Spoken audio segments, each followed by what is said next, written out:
Bismillahirrahmanirrahim. Assalamualaikum warahmatullahi wabarakatuh. Baiklah, di video kali ini saya akan menjelaskan tentang model pembelajaran IBL atau Inquiry Based Learning. Dan di sini ada dua pendapat tentang model pembelajaran IBL. Yang pertama, menurut Gunawan, model pembelajaran IBL merupakan kegiatan pembelajaran yang berbasis pendidikan di mana peserta didik mencari sendiri jawaban dari permasalahan yang dihadapi. Menurut Trowbridge dan Baby atau Widayanti, pembelajaran IBL merupakan suatu model pembelajaran yang berpusat pada peserta didik. Peserta didik dihadapkan pada suatu persoalan atau mencari jawaban atas pertanyaan-pertanyaan melalui suatu prosedur yang telah direncanakan secara jelas. Dari pendapat di atas, maka kita simpulkan bahwa model IBL merupakan cara yang dapat digunakan guru merangsang ingin tahu peserta didik dalam menjelajahi sumber sampai ke akar-akar yang dapat dijadikan menambah wawasan sebagai jawaban dari suatu masalah dengan mengajak peserta didik terjun langsung ke lokasi. Tujuan utama IBL. Tujuan utama pembelajaran melalui model IBL ini adalah untuk membantu murid untuk mengembangkan disiplin intelektual dan keterampilan berpikir dengan memberikan pertanyaan-pertanyaan dan mendapatkan jawaban atas dasar rasa ingin tahu mereka. Langkah-langkah model pembelajaran IBL. Ada 6. Yang pertama, orientasi, merumuskan masalah. Yang ketiga, merumuskan hipotesis.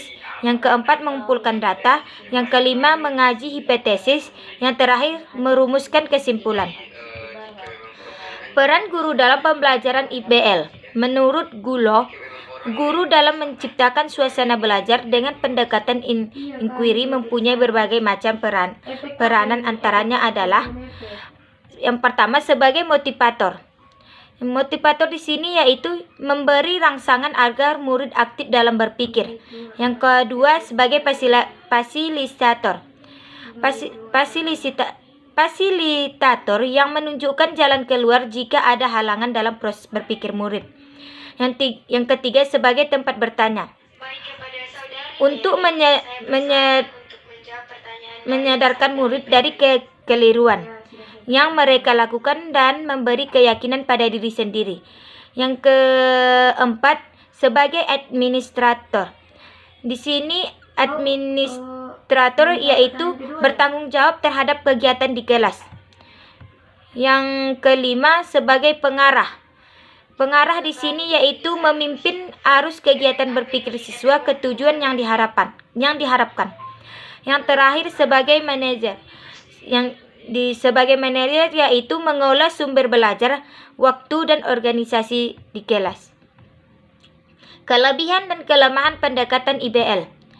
Yang pertama, dapat membantu mengembangkan self-concept pada diri murid sehingga murid dapat memahami tentang konsep utama dan ide-ide lebih baik. Yang kedua, membantu dalam menggunakan ingatan dan menimbulkan pada situasi prosedur belajar yang baru. Yang ketiga, mendorong murid berpikir dan bekerja atas usahanya sendiri, bersikap efektif, jujur, dan terbuka. Yang keempat, mendorong murid untuk berpikir intuitif dan merumuskan hipotesisnya sendiri. Yang kelima, memberikan kepuasan yang bersifat intrinsik. Yang keenam, merangsang situasi pembelajaran murid. Yang ketujuh, dapat mengembangkan bakat atau kecakapan individu. Yang ke-8 yaitu memberi kebebasan murid untuk belajar sendiri. Yang ke-9, murid dapat menghindari dari cara-cara belajar yang tradisional. Yang 10, dapat memberikan waktu pada murid secukupnya sehingga mereka dapat menganalisis dan mengkomodasi.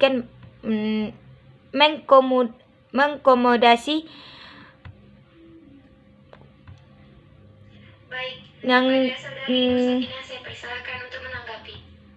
kelemahannya yaitu yang pertama, perlu ada persiapan mental pada murid. Yang kedua, perlu adanya proses penyesuaian adaptasi dari kaedah tradisional kependekatan ini. Sekian dari hasil penjelasan materi saya, kurang lebihnya saya mohon maaf. Assalamualaikum warahmatullahi wabarakatuh.